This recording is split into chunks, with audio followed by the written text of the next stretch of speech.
Hello everyone, welcome back to my YouTube channel. आज हम दृष्टि पब्लिकेशन की बुक को पढ़ेंगे जो नेट जेआरएफ के लिए बहुत महत्वपूर्ण है। तो ये दूसरे पेपर की बुक है हिंदी साहित्य की।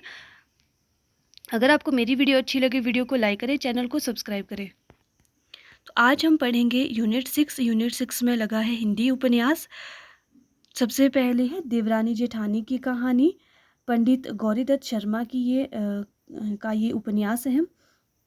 डॉक्टर गोपाल राय इसे हिंदी का पहला उपन्यास बताते हैं। तो पूछा जा सकता है कि देवरानी जेठानी की कहानी को पहला उपन्यास किसने माना है। तो ये माना है डॉक्टर गोपाल राय ने। आगे देखते हैं। यह 1870 ईस्वी में मेरठ के एक लियो प्रेस से प्रकाशित हुआ था। तो ये कब प्रकाशित हुआ था? 1870 ईस्वी में मेरठ के एक लियो प्रेस से ये प्रकाशित हुआ था। गौरीदत्त का देवरानी जेठानी की कहानी उपन्यास 35 पृष्ठों में समाहित एक लघुकाय उपन्यास है। हिंदी के प्रथम उपन्यास के मतभेद में यह उपन्यास भी गिना जाता है, जिसके लेखक पंडित गौरीदत्त शर्मा ने उपन्यास की भूमिका में ही इस उपन्यास के उद्देश्य और जरूरत को रेखांकित कर दिया है। यह उपन्यास पढ़ी लिखी और अनपढ़ स्त्रियों के गुण दोषों को रेखांकित करता है। तो इस उपन्यास में किसका वर्णन हुआ है? इसमें दो स्त्रियों का, एक पढ़ी लिखी है और एक अनपढ़ स्त्री है। इन दोनों के गुण और दोषों को इसमें रेखांकित किया गया है। उपन्यास का जो परम लक्ष्य यही बताना है कि समाज परिवार के लिए पढ़ी लिखी स्त्रियां क्यों जरूरी है। पंडित गौरीदत्त ने अपनी इस कृति में स्पष्ट किया है कि वे इसका प्रणयन स्त्री शिक्षा के लिए कर रहे हैं। वे यह भी लिखते हैं, मैंने इस कहानी को नए ढंग से लिखा है। मुझको निश्चय है कि दोनों स्त्री पुरुष इसको पढ़कर अति प्रसन्न होंगे और बहुत लाभ उठाएंगे। इस तरह के कथन एग्जाम में बहुत बार पूछे जाते हैं। तो आपको ध्यान रखने की किसने कहा है कि मैंने इस कहानी को नए ढंग से लिखा है। मुझको निश्चय है कि दोनों स्त्री पुरुष इसको पढ़कर अति प्रसन्न होंगे और बहुत लाभ उठाएंगे। तो ये है पंडित गौरीदत्त शर्मा जी का कथन। इसमें जो बनिया परिवार की पृष्ठभूमि द्वारा कथा प्रस्तुत की गई है, ये भी आपको याद रखना है कि जो देवरानी जेठानी की कहानी है, इसमें किस परिवार का वर्णन हुआ है? तो इसमें बनिया परिवार का जो है वर्णन किया गया है। आगे इसके पात्र दिए हुए हैं। मुख्य पात्र हैं, सबसे पहले पुरुष पात्र हैं लाला सर्व सुख लाल। मेरठ का ये अग्रवाल बनिया, जिसने अपने पुरुषार्थ से धन दौलत हाट हवेली खड़ी की थी। उसके बाद जो लाला सर्व सुख है, इनके जो है दो बेटे हैं। पहला है दौलत राम। लाला सर्व सुख का बड़ा बेटा है, पिता के व्यवसाय में ये सहयोग करता है। उसके बाद है मुलिया और कन्हैया। तो ये हैं दौलत राम के क्रमशः पुत्री और पुत्र। उसके बाद आते हैं छोटे लाल। छोटे लाल कौन है? ये है लाला सर्व सुख का छोटा बेटा, रेलवे के दफ्तर में ये नौकरी करता है। उसके बाद है नन्हे और मोहन। तो नन्हे और मोहन कौन है? छोटे लाल के क्रमशः बड़े और छोटे बेटे। तो आपको अच्छे से याद रखना है कि सबसे पहला जो पात्र इसमें है वो है लाला सर्व सुख। इनके दो बेटे हैं, दौलत राम और छोटे लाल। और इनके आगे जो दौलत राम के जो बेटे हैं उनका नाम है मुलिया और कन्हैया। और जो छोटे लाल के हैं उनका नाम है नन्हे और मोहन। उसके बाद आती हैं स्त्री पात्र। स्त्री पात्रों में सबसे पहले नाम आता है ज्ञानो। ये जो है जेठानी है, दौलत राम की पत्नी और घर की जेठानी है, बड़ी बहू है। यह अनपढ़ और झगड़ालू प्रवृत्ति की है। यहाँ से प्रश्न बन सकता है कि जो देवरानी जेठानी की कहानी है उसमें अनपढ़ और झगड़ालू प्रवृत्ति की स्त्री कौन है? तो वो है ज्ञानो। उसके बाद इसमें जो दूसरी स्त्री पात्र है वो है आनंदी। ये देवरानी है, छोटे लाल की पत्नी है, व्यवहार कुशल और विवेकशील स्त्री है। आनंदी देवरानी जो है सुशिक्षित और गुणवान है। तो जो ज्ञानो है वो है जेठानी, आनंदी जो है वो है देवरानी।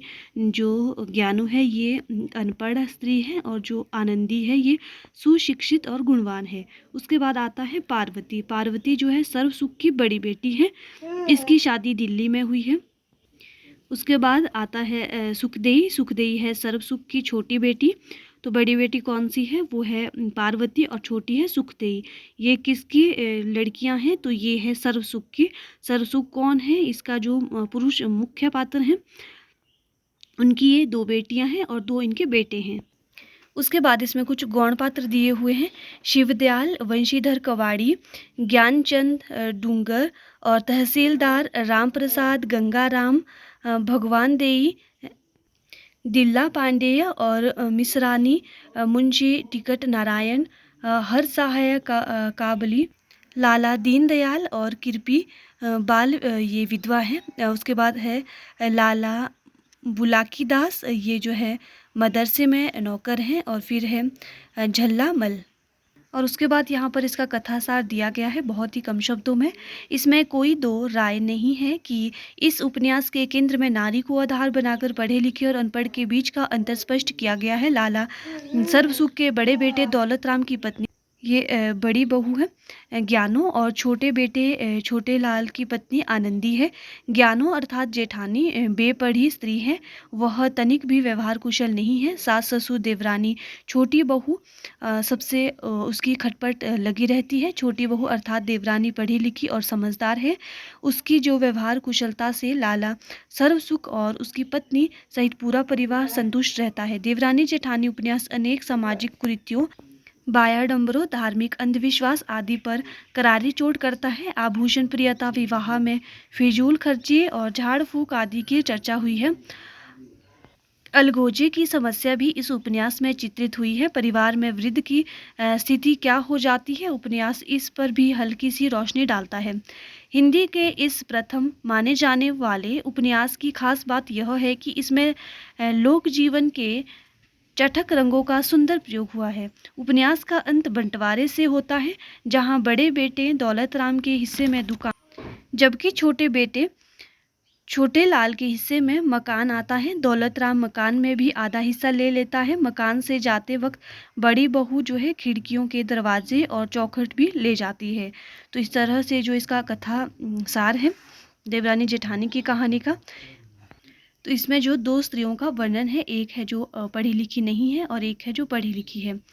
जो अनपढ़ है उसके व्यवहार से जो है पूरा परिवार असंतुष्ट है, और जो देवरानी जेठानी उपन्यास अनेक जो सामाजिक कुरीतियों और बाह्य डंबरों, धार्मिक अंधविश्वास आदि पर भी करारी चोट करता है।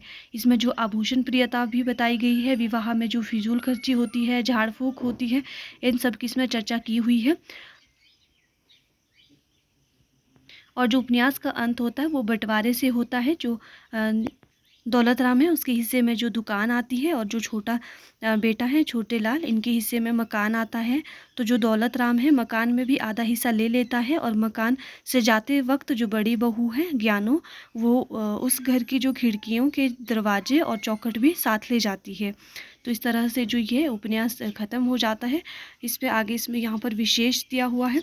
यह उपन्यास समस्या के साथ समाधान भी प्रस्तुत करता है। उदाहरण के लिए झाड़ फूक की जगह डॉक्टर को दिखाना, वृद्ध समस्या के बीच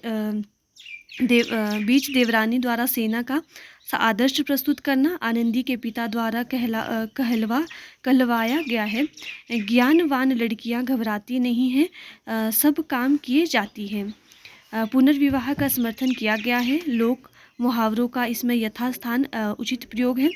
प्रमुख उदाहरण है, शीतला माँ के नाराज हो जाने के भय से लोग बच्चों को चेचक का टीका तक नहीं लगवाते थे।